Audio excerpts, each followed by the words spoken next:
da ufologia.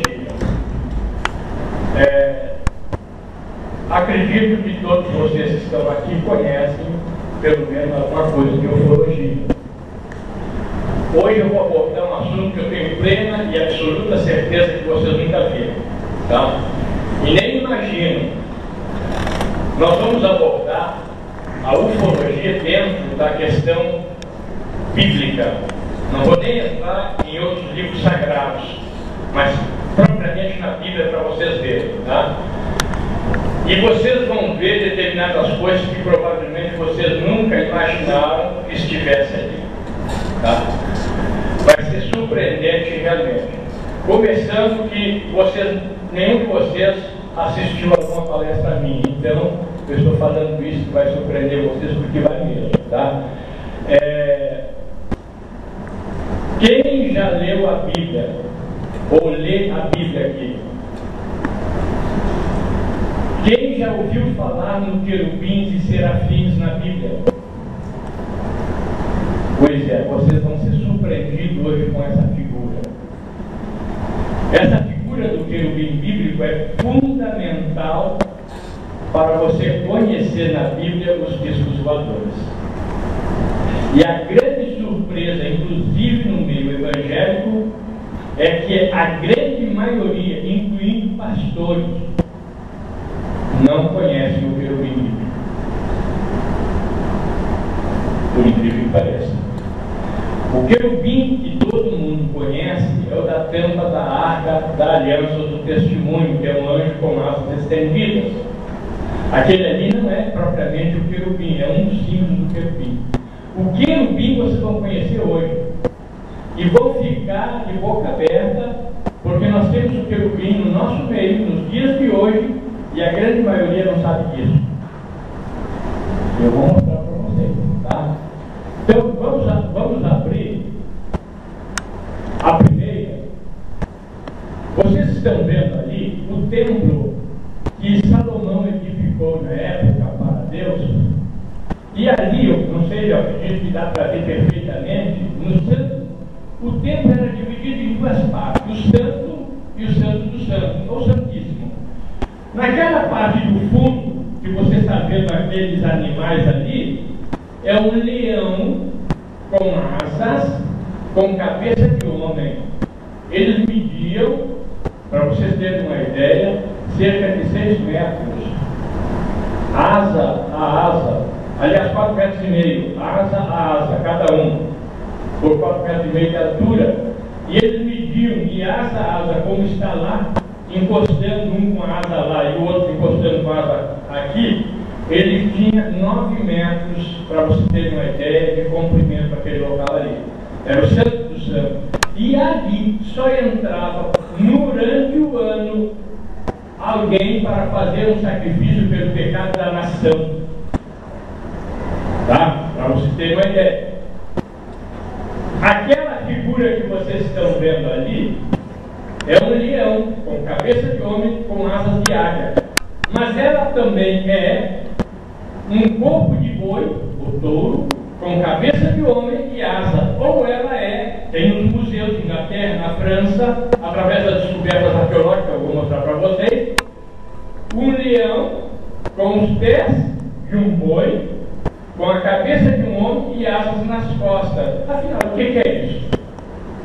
Outra coisa, as escolas de samba, há muitos anos atrás, volta e meia, eles colocam como figuras alegóricas, dependendo do enredo dela, a figura que está ali, já passou já. É só vocês olharem carnavais anteriores que vocês vão ver. Aquelas figuras ali, elas são o guardião protetor. Querubim, nas escrituras, e inclusive nos povos antigos, ele era guardião protetor. Mas por quê? Aí é que a gente vai começar a desenvolver e vocês vão começar a entender, tá bom? Então ali vocês já estão vendo o querubim, no período de Jesus era aquilo ali. Ninguém via aquela parte do fundo lá. Tinha um grande, digamos assim, uma cortina muito densa que separava a visão. No dia que o Senhor morreu, disse do alto abaixo rompeu-se a cortina e abriu-se aquilo que o povo ninguém podia ver, que era aquela parte lá, onde Deus se manifestava para falar, tá? Por cima dos querubins, por cima daquelas figuras. Engraçado, né? A gente vai começar a descobrir coisas interessantes. Vamos para a segunda. As descobertas arqueológicas vão começar a descobrir achados arqueológicos em templos, nas cidades onde era o palácio do rei. Na entrada, duas figuras daquelas como guardião protetor. E nos templos sagrados dos povos, eles colocavam aquelas figuras, até mesmo nos portões das aldeias, que as aldeias antigamente, elas eram cercadas, entendeu? Como Jerusalém no passado era cercado com muros, entendeu? Então, essas figuras, na época deles, era uma figura muito comum, eles conheciam o seu significado e o que queria dizer aquilo ali. Vocês entenderam? Só que com o tempo se perdeu o sentido disso aí, devido a questões de cultura, guerra, domínio, principalmente o povo judeu foi espalhado em uma série de funções. Então, o sentido foi se perdendo. Mas aquilo ali que vocês estão vendo não existe. Aquilo ali é um simbolismo em que no passado, quando ainda não havia a escrita que nós conhecemos, ela começa com uma escrita chamada pictográfica, que vai se desenvolver mais ou menos naquilo que nós conhecemos como os hieroglifos no Egito.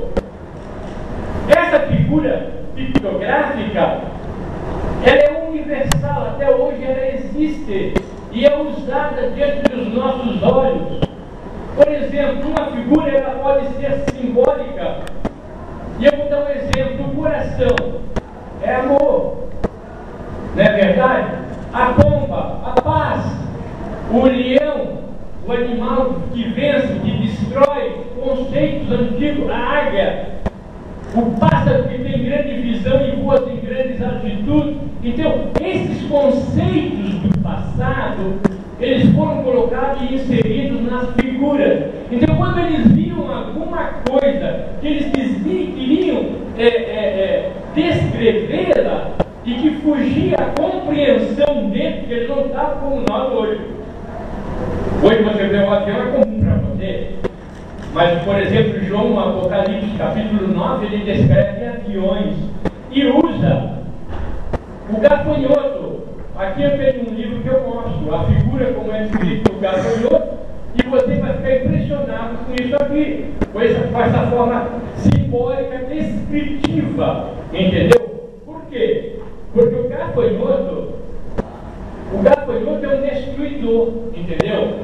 E como destruidor, João no Apocalipse, só para vocês terem uma ideia, como é que ele descreviam as coisas, ele associou o gafanhoto destruidor com o avião que você conhece, da Segunda Guerra Mundial. Porque o avião, ele pode sentar também o conceito de destruir. E o gafanhoto também. O avião, ele voava, pousava, o gafanhoto também.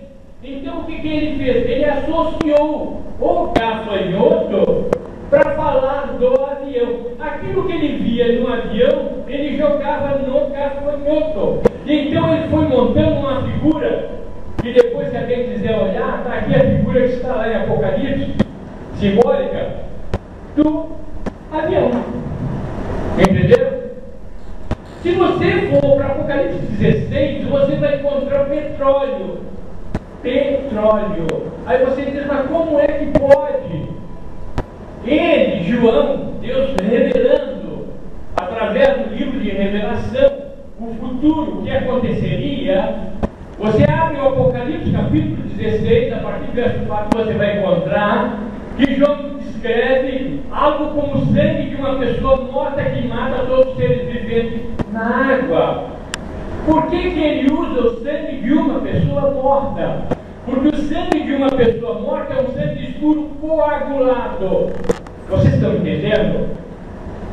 Você não espera, e nem pode esperar que ele falasse petróleo para você, avião, televisão. Televisão eu falo também, daqui a pouquinho, se quiser. Bomba atômica. O que você imagina está na Bíblia, na linguagem deles. Hoje você vai ver o famoso disco voador, que todo mundo fala nessa linguagem popular. Na Bíblia é descrito de ponta a rabo, com todos os detalhes que vocês vão ver.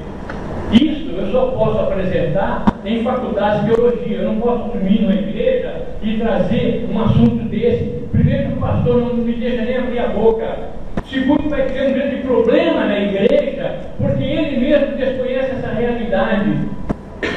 Então, eu, como pastor, formado em teologia, professor, eu tive que me afastar do ministério, abrir mão para mim poder falar aquilo que Deus me mostrou. Eu fui colocado como Ezequiel e vi tudo que vou mostrar para você em Ezequiel. A partir dali mudou a minha visão, não a minha fé. A visão de ver as coisas não é como nós pensávamos. É uma coisa incrível. Então ali vocês estão vendo figura do querubim entre as nações. Era muito conhecida essas figuras entre eles. Todo lado. A palavra curibu ou caribu, os estudiosos têm dúvida quanto ao nome, se é curibu ou caribu. A origem do querubim bíblico é nele. O querubim não é judaico. O querubim ele vai aparecer entre 2500 a 3000 antes de Cristo. Abraão, pai de Israel. Promessa que Deus fez. Ele é de 2000 anos antes de Cristo. Só para vocês terem uma situação cronológica. Então prestem atenção. Essa figura já era conhecida. E ele tinha um papel já, na época, definido pelo próprio povo pagão, como nós falamos, pagão das nações antigas, que eram politeístas. Porque essa questão de discos voadores e nave, ela se atende desde a criação. Até no livro de Gênesis, Deus coloca ele para guardar a árvore lá no jardim. O querubim bíblico é uma nave, eu vou mostrar para vocês, com textos bíblicos à vontade. Tá? Outro ali, ó, Leonardo de Cartemis, dos hititas, todos os povos antigos, todos, incluindo Roma, eles conheciam isso aí. Augusto César, se não me engano, daqui a pouco eu vou mostrar para vocês, o símbolo de autoridade dele era um querubim, dentro tipo uma moeda, cunhada. Então era muito conhecido, entendeu? Vamos para a próxima. Olhem aí. O autor, ele trabalhava, o artista, ele trabalhava com as figuras de acordo com a mensagem. Assim como você hoje, se você colocar, por exemplo, um rosto ali, um coração e uma cruz, você fez uma frase. Aquele homem, aquele que estaria, aquele rosto, ama o homem da cruz. Quem é o homem da cruz? Jesus. Era assim que eles entendiam. Entenderam? Se você tentar descobrir e entender a Bíblia dentro de um conceito cultural ocidental, você vai para o brejo. Você não vai entender tal como está lá no texto. Deve ter um cuidado. Como águia, leão águia. A próxima.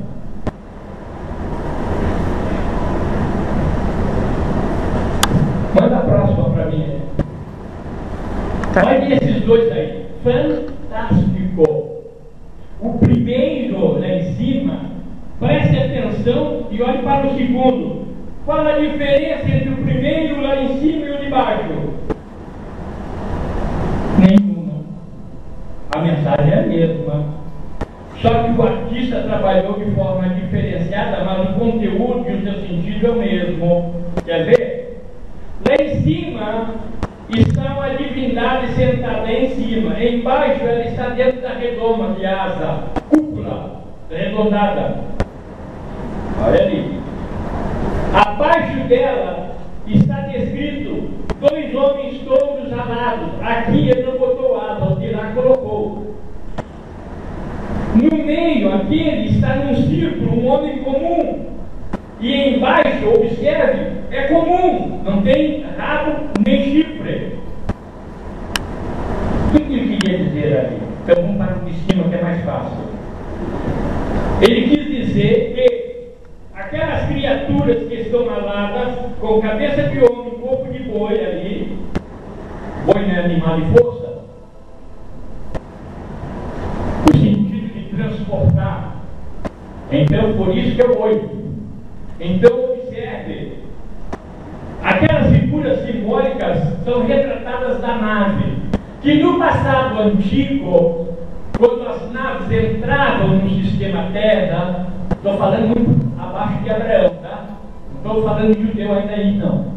Eles entenderam aquela figura e colocaram simbolicamente essas figuras para definir aquele animal. Eles sabiam que não era um animal de carne, um animal como o boi, entenderam? Mas eles viam aquilo como um animal que voava como a águia. Era dirigido como um homem que dirigia, porque era semelhante a ele. Por isso que a cabeça do animal é o homem. Ele via que aquele animal, além de voar, ser dirigido pelo homem, ele vencia os obstáculos, voava pelos montes, parava, e, enfim, armas poderosas e destruía. E ele viu que também tinha o símbolo do boi, que é da força de locomoção daquele animal. Então eles criaram 4 símbolos para descrever aquele animal que aparecia no passado. Olha que coisa simples de entender agora. E esse animal, retratado de forma simbólica, os povos antigos começaram a retratá-lo dentro, depois eu vou mostrar para vocês, como por exemplo, trono onde o querubim fazia parte das laterais do trono, como guardião protetor, protegendo o rei. A entrada dos templos, como protegendo as divindades. Divindade precisa ser protegida, verso o conceito religioso do passado. Na entrada dos palácios reais, como guardião protetor do rei. Então, essa figura, eles tomaram emprestado, porque eles viam aquele Deus que voava lá em cima, através daqueles animais, ele era guardado, protegido, conduzido. Então eles retrataram aquela figura, que já era comum entre eles, e colocaram de forma simbólica como guardião protetor deles. É isso que aconteceu. Só para vocês verem como o negócio é sério. Vamos para a próxima.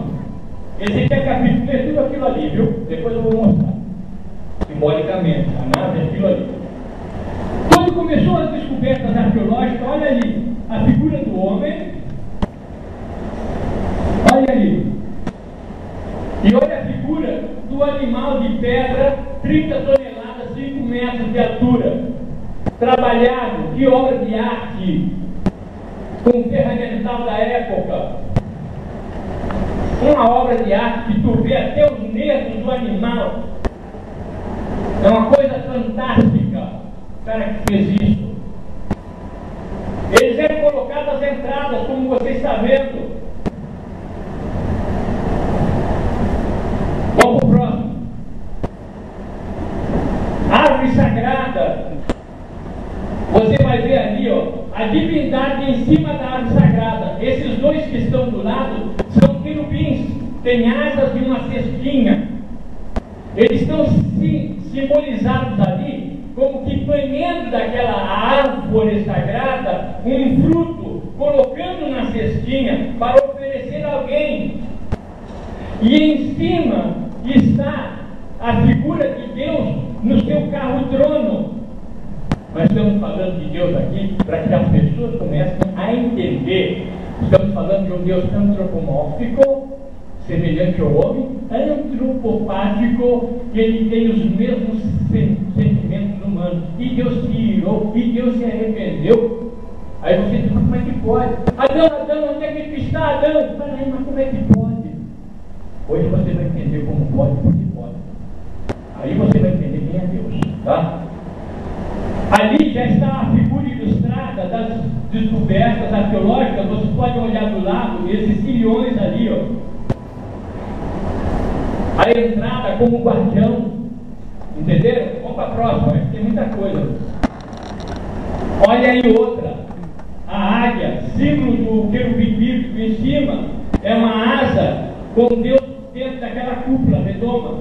E ele aqui, o artista, ele fez, ó, é em tinta, ele fez o rosto como de águia, mas o corpo é de homem com 2 pares de asa. O querubim tinha 2 pares de asa, o serafim tinha 3 pares de asa, mas é o mesmo animal. O que diferenciava um do outro era um par de asa a mais de cada criatura, porque era uma nave maior. Depois eu vou mostrar.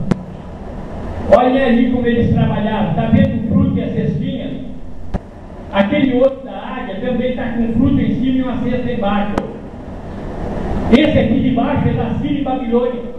Você conhecia culturalmente pela própria forma da figura representada. Barbudos assim eram assírios. Assim como você olha para os maias, aquela cara de índio. Cada um na sua cultura, ele falava dos deuses que ou apareciam a eles, ou se manifestavam a eles, abre aspas, seres extraterrestres, que vinham à Terra. E eles então o identificavam como tal, e eles personificavam aquela figura na cultura deles. Por isso que você vai ver, cada um, ou cada cultura, ele retrata a sua divindade na sua raça. Você jamais vai ver um Deus negro no meio germânico e vice-versa, porque cada um na sua cultura retrata a divindade na sua raça, na sua cultura. Por isso que você vai ver ela espalhada, mas o conteúdo é o mesmo, o sentido é o mesmo, aponta para uma coisa única, uma coisa básica, central, que todos tinham conhecimento. Entenderam? Vamos para o próximo. Observe lá em cima, ó. Observem aqui embaixo, novamente representado, olha aí. Tudo isso que eu tirei aí é livros de história, arqueologia. Isso aí não é inventado, pode ser comprovado. E existe, inclusive, nos museus também, tá? Vamos para a próxima. Olha lá, de pedra. Olha como é que eles trabalhavam. Olha esse aqui, 2006, altura 12 centímetros, olha aí. Essas figuras eram retratadas na época, e eles sabiam o seu simbolismo. Nós entendemos o sentido. Mas na cultura deles, isso aí é conhecido. Vamos para a próxima. Lá está o querubim no nosso meio, a esfinge de Gizé. Se você colocar um par de asas naquela esfinge, você vai ter ali o querubim do templo de Salomão. Você não viu o templo de Salomão agora há pouco? Olha para ela. É só colocar as asas e pôr em pé. Mas por que ele está assim ali? Porque é uma mensagem embutida ali. Atrás dele estão as pirâmides. Então ali ele está à frente como guardião protetor em diligência. E o leão destrói quem penetra lá dentro. Por isso que sempre havia, há muito tempo, quando começou a se descobrir, por exemplo, Tutankhamon, lembra o faraó Tutankhamon? Aqueles que descobriram e abriram o sarcófago correram, vocês sabiam, todos eles. Aí na época falavam que era a maldição do faraó. Só que a ciência foi evoluindo e descobriu que era uma bactéria que estava guardada ali, que quando abriu, contaminou e matou ele. Então, a própria ciência só veio comprovando determinadas coisas que nós precisamos, porque ciência e religião, elas não divergem. A que diverge da religião é especulativa. A ciência exata, ela não vai nunca contra a religião cristã ou bíblica, porque aquele que revela é o próprio Deus. Toda obra dele é verdadeira. Então a verdadeira ciência não se bate com a verdade. Estamos agora falando da verdade. Por isso Jesus diz: os que são da verdade ouvem a minha voz que eles seguem. Os que são da verdade, os que buscam a verdade, olhem para mim, eu sou a verdade. É a mensagem de Jesus Cristo. Olhem ali embaixo o trono, vários reis tinham o trono com os querubins do lado. O sentido era fazer um protetor deles, entendeu? Simbolicamente, na verdade não protegia nada, tá bom, meu? Vamos para o próximo. No tempo de Abraão, era um leão com a figura de uma águia, uma joia. Isso tem nos museus na época de Abraão, para vocês terem uma ideia. O que eu falei para você, ó, sendo do imperador Augusto César, a figura do querubim ali, ó, todos eles conheciam essa figura e sabiam dela, o que era. Você pega livros até mais antigos que a Bíblia, como Mahabharata, livros indianos que falam de epopeias, e vem narrativa dos deuses com armas mortais destruindo-se no céu e matando pessoas. Como pode o cara dar uma narrativa dessa que somente hoje podemos ter ideia de bombas, explosões, de bomba atômica, isso aí? Afinal, onde o cara tirou isso?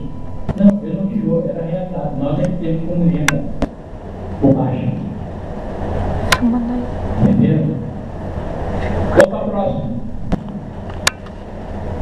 Também temos a figura do querubim maligno, ou Satanás, ou demônio, como você seja. Ele era também simbolizado nessa mesma figura dos outros. Por quê? Porque era uma nave maligna. E aquele que estava nela, com os seus ocupantes, eram malignos. E eles retratavam dessa forma aí. Olhe bem, olhe embaixo, é ele por trás de um muro, com as mãozinhas, e na frente dele você vai ver um quadro, até com um Deus peixe. Infelizmente parou. Comprei essa porcaria agora e parou. Olha, deixa eu mostrar o peixe ali. Ali, essa porcaria está segurada. Café. Não, agora. Troca. Mas ali, filhas, bem no meio, tem um homem peixe. Qual homem peixe? Você sabia que o Deus filisteu chamado Dagon, que no aramaico quer dizer homem peixe, Dag, ó, Dagon. Esse homem peixe, na história, que existe uma história dos gregos falando, ele falava, se articulava como um homem. Ele aparece na Eritreia, no mar da Eritreia, e ele aparece na parte litorânea, e obviamente ele é recebido como um Deus peixe, um homem peixe. Seria mais ou menos, você até poderia rir hoje, mas naquela época para eles era assim que eles viam. Vamos supor que um submarino se aportasse junto à praia de Copacabana e de dentro abrisse uma porta e saísse um homem com uma roupa tipo de mergulhador ou coisa semelhante, e você daqui, naquela época que nem embarcações como deveria existir e tem hoje, eles não conheciam, nem luz, nem energia, nada disso aí, e eles olham aquilo e veem que aquele ser que está lá não é igual a eles, é diferente. Então eles dizem que é um homem peixe, é um Deus que veio do mar. E esse Deus, ele teve outros nomes também. E ele vai aparecer na Bíblia, quando fala dos deuses dos filisteus, como Dagon. É impressionante. Tudo é verdade. Que parte da Bíblia? Que parte? É onde ele fala sobre os deuses de Crônica, por exemplo, você vai encontrar. Veja a citação, vou dar uma citação rápida para vocês. Eu não vou te dar agora o texto, porque a minha cabeça ela é um conteúdo e a minha idade hoje não me permite mais como jovem. Mas existe lá, nas escrituras, quando os filisteus, eles roubam o tabernáculo, a arca, onde ficava a vara de Arão e os 10 mandamentos, ficava na arca do testemunho. E eles ficavam com os judeus, quando estavam na terra prometida. Só que os filisteus, numa guerra, levaram aquela arca e o colocaram no meio dos seus deuses e de frente de Dagom, o deus maior deles. No amanhecer do dia, o deus Dagom dele, que é um homem peixe, havia caído e estava apostado dentro da arca. No segundo dia, novamente. Quem fez? Ninguém fazia, humanamente. No terceiro dia, quebraram todinho. E Deus começou a assolar eles como uma praga. Rapidinho eles pegaram a arca, botaram no lombo de um burro e devolveram. Isso está nas escrituras. Para vocês terem ideia. E lá está o nome dele, Dagom. Tá? Você vai encontrar isso no livro de Crônicas, por exemplo, que ele fala da parte histórica. Então aqui tem muita coisa, tem que correr. Vai lá, meu querido. É muita coisa que eu vou mostrar. Olha lá. Isso é uma figura rupestre. Inclusive está no livro dos Deuses Astronautas, o círculo do livro von Däniken. Quando ele colocou aquilo, von Däniken, eu vejo von Däniken, uma pessoa que Deus usou ela para colocar de frente numa disputa a parte religiosa com a parte especulativa que ele levantou na época. Se os deuses seriam astronautas, entenderam? Isso era uma preparação, na verdade, para que futuramente Deus levantasse realmente a resposta por meio daqueles que estão ligados a Ele. Agora leva para Deus. Diz o que é e como é. Eu fui colocado como Ezequiel de tudo. Quebrou completamente meus conceitos teológicos em muitas coisas. Me obrigou a estudar um pouco mais de hebraico e grego. Me obrigou a ir para a história mais profundamente, arqueologia, para mim poder entender, porque eu não queria aceitar que fosse possível Deus andar em naves. Como Deus pode andar em naves? Apesar da Bíblia falar, só que você, quando lê o texto bíblico, você olha do lado espiritual. Você lê a Bíblia só do lado espiritual, mas acontece que a coisa não é bem assim. Isso é uma interpretação errada do homem que vem lá de baixo. Lá de baixo. Então vamos continuar. Olha ali as figuras, outras. Sim, lá em cima, para vocês entenderem. Lá em cima, aquela parte lá é Deus em cima, na cúpula de comando da nave. Os dois que estão lá embaixo estão no sentido de adoração a Ele, reverenciando Ele. E os que estão embaixo significa que é a nave com o piloto transportando Ele. Depois que eu pegar Ezequiel e começar a interpretar, tudo isso vai ser fácil para vocês entenderem. Vai vir na mente de vocês tudo isso aí. E vocês vão entender. Vamos para a próxima. Eu tenho que interpretar Ezequiel e não para nada para vocês verem. Olha só. Lâmina circular de bronze. Vocês vão ver figuras de Deus no meio dessas lâminas circulares. Olha aqui a outra de baixo, aqui, ó, com um leão alado com 4 aros nas costas. Entendeu? Esses 4 aros nas costas podem ser sondas personificadas na figura, entendeu? O fato, por exemplo, os maias também trabalham muito com isso aí, com a figura de um Deus dentro dela, porque eles também conheciam isso aí, a divindade deles também vinha voando. Assim como houve a promessa que ele, quando foi embora, que falou que voltaria, e até hoje eles esperam, o Deus deles também usava nada. Vocês entenderam? Vamos para a próxima. Essa é uma forma simbólica do querubim que estaria no templo. Aquela figura do templo que eu te mostrei. Só que, na verdade, essa figura, que foi feita por um artista bem moderno, ali só nós podemos aproveitar para que você possa entender, os 4 rostos de cima personificados lá em cima. Vai lá, o boi, o homem, o leão e a águia estão personificados ali. Cada criatura tem 4 rostos.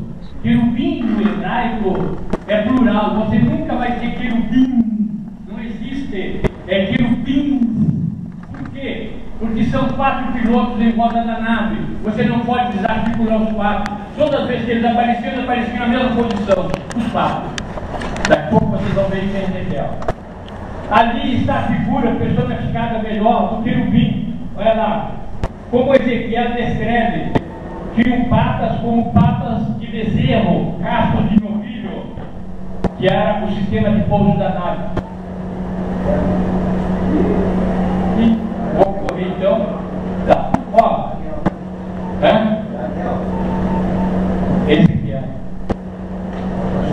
Ezequiel capítulo 1, ele fala isso aí.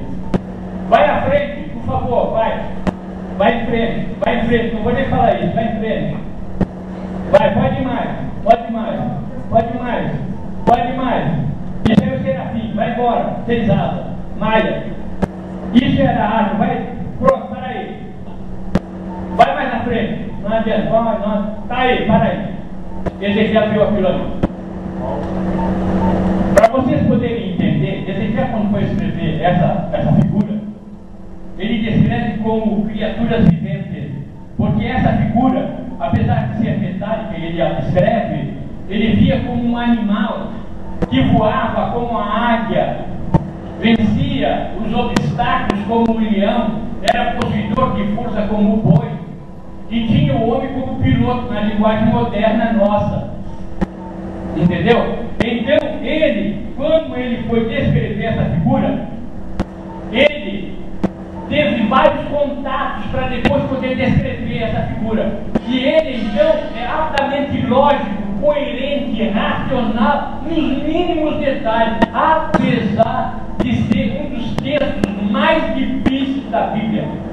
Pode perguntar para qualquer pastor, qualquer um que conhece. É um dos textos mais difíceis de interpretação. Pois é, Deus me deu tudo isso aí, para mim poder falar. Então, quando ele foi escrever, ele dividiu a nave em 3 partes. Ele dividiu a nave na primeira parte da sua citação como criaturas viventes, que é a parte central, que fica entre as rodas e a cúpula lá em cima onde Deus está. Aquela área ali, ela não gira. Então ele via 4 pilotos postados aos 4 lados, 2 na frente e 2 atrás. Cada piloto tinha 4 asas. Por isso que as figuras simbólicas, eles têm 4 asas. Aquilo ali não é asas como você está pensando. O anjo não tem asa. Isso é um besterol tremendo. Anjo não tem asa. É simbólico. E eles voavam. Entendeu? E ali, então, ele mostra os 4 pilotos, os pares de asas, que são como um flap, diferente do avião. Eles trabalham assim, ó. Todos eles. Não como o avião tem um flap. Estou dando a ideia para vocês. Aí ele vai descrever aquela parte central e depois vai falar das rodas girantes, porque quando a nave pousa alguns metros dele, ele então vê a roda irem parando e ele vê 1, 2, 3, 4 rodas cheias de olhos. Ele falou olhos porque eram redondas, não porque ela fosse inteligente e vista. Entendeu? Era um sistema de força eletromagnética que elas, quando giram as 4 rodas, elas giram um campo de força, não é energia que nós entendemos hoje como gasolina, essas besteiradas aí. Isso é coisa de primitivo. Essa nave usa outros recursos, entendeu? Então, ele viu as 4 rodas. Por isso mesmo que quando você abrir a Bíblia, diz assim: e veio Deus falar com Jó, o livro de Jó, no redemoinho. Deus anda no redemoinho. Aí você diz assim: mas para aí, Deus andar no redemoinho? É porque Deus, quando vinha na nave, as rodas girando, faziam o redemoinho, e eles então falavam que Deus veio no redemoinho. Era das rodas. Você abre a Bíblia, Deus é descrito também como a glória de Jeová desceu sobre o monte Sinai. O que era a glória de Jeová? Era a nave toda iluminada. Toda iluminada. E a glória de Jeová repousou sobre o monte Sinai. Todo o povo via. Essa nave, ela cria uma nuvem. E na vida militar nós chamamos de camuflagem. Por isso que você pega os textos durante o dia, Moisés com o povo, uma nuvem a conduzia. Aquela nuvem não é essa nuvem. É uma nuvem artificial gerada pela própria nave.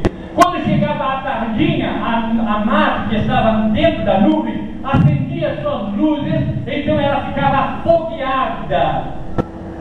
Essa palavra que vocês vão encontrar no Velho Testamento, em termos de cores, eles usavam o que era o recurso da época deles: pedra preciosa, semi-preciosa, arco-íris, brasa e fogo.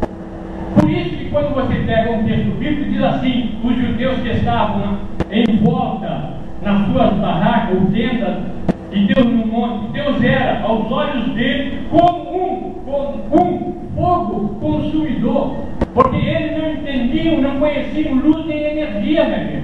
Então aquilo ali, eles viam todo iluminado. Entenderam? E aquilo fazia com que eles entendessem desta forma. Quando Deus viu, quando pega Moisés, vocês agora, é uma pena que eu não posso descrever, eu ia interpretar verso por verso sem montar nada, o tempo não nos permite. Mas, para vocês se ligarem, quando Moisés, ele vê aquela sarça como que pegando fogo, todo mundo conhece, isso já tem filme. A sarça ardente. Prestem atenção. Quando ele vê e ele se aproxima da sarça, uma voz sai de dentro da sarça, que ali não é Deus, é o anjo do Senhor. Tá? Diz assim: Moisés, tira tuas sandálias porque estás em terra santa. Vou fazer uma pergunta para vocês. Você tem que usar a tua inteligência, a tua cabeça. Onde estava o pecado? Em Moisés? Ou no chinelo para ele poder chegar na área? Você nunca parou para pensar? Se Moisés era pecador, era mais fácil o chinelo entrar, a sandália. Por que ele mandou tirar a sandália? Separada do mundo, uma coisa descontaminada. Os astronautas, quando vão, eles têm que fazer uma descontaminação para subir, e quando desce, tem que fazer uma descontaminação para entrar no nosso meio. Vocês entenderam agora? Que é mais um igual a essa, para vocês verem como é que você tem que ver a Bíblia. Não, ele não foi levado. Para ele poder se chegar até onde estava ali, Deus é representado no anjo do Senhor, que na verdade o anjo do Senhor é Jesus Cristo, tá? Uma pena que eu não tenho tempo para desenvolver. Mas outro texto interessante, Moisés, quando Deus desce sobre o Monte Sinai, só para fechar, observem que Deus dá uma ordem, Êxodo 18, 21, Moisés desce e marca limite no pé do monte, para que não suceda que alguém suba o monte eu tenha que feri-lo. Ele mandou marcar um limite no pé do monte e ninguém podia subir. E se algum animal ultrapassasse aquilo ali, animais que eles andavam, tinha que ser morto. Por quê? Quando estudar a Bíblia, faça essa pergunta, sempre quer entender. Por quê? Porque quando a nave estava ligada, ela podia contaminar os animais que eles iam comer, até mesmo aquele que subisse. Só subia lá em cima quando Deus chamava, ordenava. Não pensa que era assim como meu boi. Havia um limite. A tenda da revelação que eles armaram no período de Moisés ficava 1 quilômetro de distância das tendas, porque a nave descia e ficava sobre ela. e era vista como uma nuvem afogueada por cima da tenda, e Deus descia para baixo e falava com Moisés, face a face, como um homem fala com outro homem. Só que Deus mesmo, deixa eu só fechar Deus para eles entenderem, senão não vão entender nada do que eu falei. Deus, Ele tem uma manifestação no mundo da matéria. E Ele existe nessa matéria, não é carnal, é metafísica. Por isso que há na Bíblia uma promessa de ressurreição geral para todos nós, para entrarmos no reino de Deus. Porque quando Deus fez o planeta Terra e Ele colocou o homem, é que a gente não vê estudando, a gente só lê. Preste atenção que Deus deu uma ordem a Moisés. Ele disse para multiplicar e sujeitar a terra. Hoje nós somos 7 bilhões. Hoje você vê dizer, Jesus está vindo aí, Jesus está vindo aí. Temos 2000 anos de cristianismo, as profecias estão tudo se batendo, e o tempo que Deus determinou está chegando ao fim. Nós não vamos passar muito longe não. Acreditem em mim. Ele vem para estabelecer o reino. O negócio é muito sério. E esse Deus, ele existe num corpo e ele senta e reina no mundo habitado, no universo ou no levante. O pecado que se fala na Bíblia é quebra da lei, de uma ordenança de Deus. No reino de Deus foi quebrada essa lei. Não fomos nós, foi outro que é conhecido na Bíblia como Satanás. O nome não é Satanás. Satanás quer dizer opositor. Nós conhecemos como Satanás. Alguém diz, mas ele é Lúcifer. Isso vem do latim. Anjo, estrela, anjo de luz. No hebraico não existe. Então, Deus, ele existe numa matéria, e nessa matéria, por ele existir numa matéria, ele está limitado também a leis. A leis. Por isso, quando você pegar um texto na definição de Sodoma e Gomorra, anote aí em casa, Gênesis 18, 21, diz assim: descerei e verei, se de fato tudo que é chegado a mim é, senão sabendo ele. Sabe que tu não sabe o que eu falo? É a pergunta que você deveria fazer para entender. Porque ele não sabe. Jesus mesmo fala também isso. Porque o único que é Deus, o ser Deus, aquele que enche os céus e a terra, aquele que é a origem de todas as coisas, ele é espírito. O espírito no hebraico é ruá. O ruá é vento. Usando o vento como um sentido para vocês entenderem, seria mais ou menos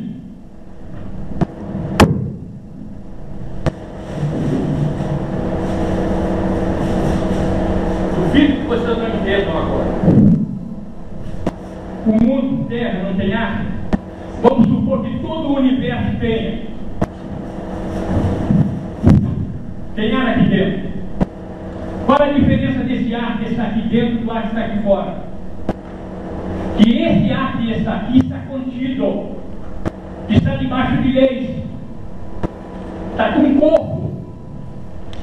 Mas o ar que está do lado de fora, ele não está contido, ele tem tudo que é lugar. Jesus é esse que está aqui dentro.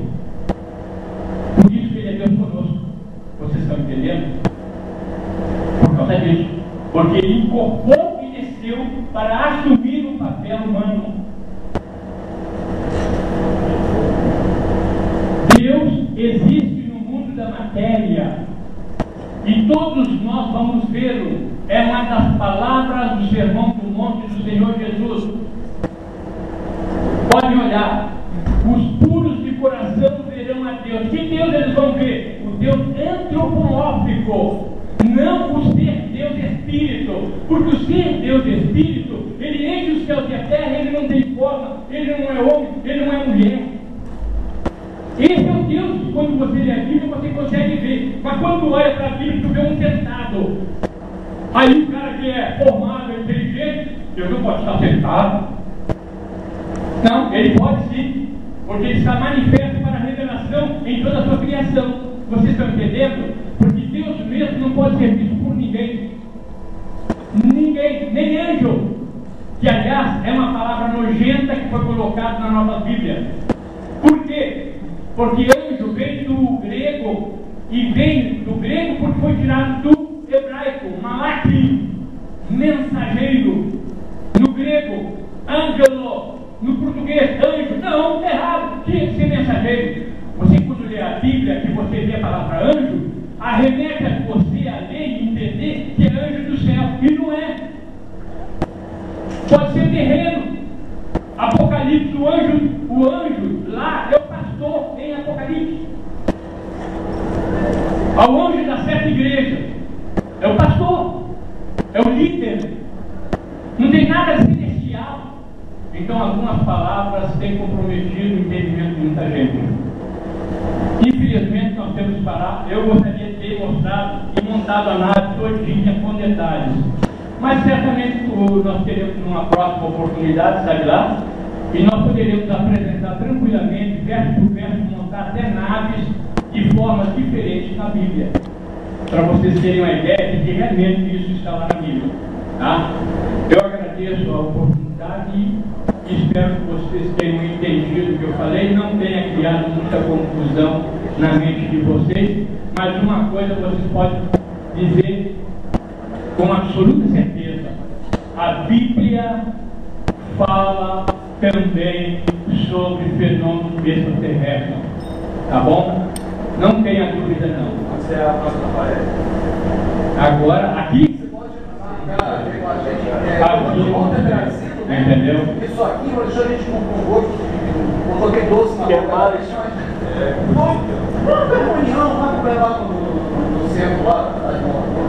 Vocês entenderam? Um negócio muito interessante mesmo, posso garantir para vocês, tá bom? Obrigado, tá? Eu agradeço. Não é. Na verdade, o universo habitado, minha gente, quando a Bíblia fala em seres, ele fala em seres que têm corpo físico e não espiritual. Tá? O corpo espiritual que está na Bíblia é um corpo diferente do nosso. Vocês entenderam? Essa é a razão toda. E Jesus é extraterrestre. Jesus mesmo disse isso. Vós sois aqui de baixo, eu sou lá de cima. Vós sois desse mundo, eu desse mundo não sou. Na casa de meu pai há muitas moradas. Se tal não fosse verdade, não vos lá teria aqui. Eis que eu vou preparar-vos lugar. E quando preparar-vos lugar, virei e voltarei para vos levar, para que onde eu esteja, vós estejais comigo. Isso ele falou para os judeus apóstolos, não para a igreja toda. Esse é o grande erro de interpretação da nossa igreja. Só para os apóstolos e aqueles pequenos rebanhos, não para a igreja gentílica. Senão a Bíblia, Jesus não diria assim: e os mansos herdarão a terra. O tema é muito fascinante, assim, foi por isso que logo que a gente teve a oportunidade de conhecer o pastor Eduardo, a gente quis convidar ele para estar participando. A gente queria ficar aqui debatendo a tarde toda, né, porque o tema é instigante, leva a gente a outras questões, mas infelizmente por conta da questão do tempo da casa, ontem a gente estourou o tempo do debate, e aí a gente tem um horário fechado com a casa para poder estar tendo as outras programações aqui dentro do cronograma, a gente vai ter que encerrar, infelizmente, isso aí. Mas a gente pode ter com o pastor Eduardo uma outra data para estar fazendo uma palestra, alguma coisa assim, marcar aqui na casa ou em outro espaço, já que o tema é tão instigante assim. Né? Eu agradeço ao pastor Eduardo pela participação no evento e a gente vai dando prosseguimento aqui agora com a exibição do filme Os 12 Macacos. Sim, claro, por vontade. Atenção, pessoal, eu vou deixar aqui primeiro, eu vou deixar 2 livros. A ufologia luz da Bíblia Sagrada e um gafanhoto para ser sorteado para vocês, tá bom? Tá bom? Tá aqui, vou deixar, ele depois sorteia aí para vocês, tá bom? Se alguém se interessar, eu trouxe ali esses 2 livros, eu vou vender eles por R$15, porque a minha intenção é recuperar o que eu investi mesmo, não em ganhar dinheiro, não estou preocupado em ganhar dinheiro.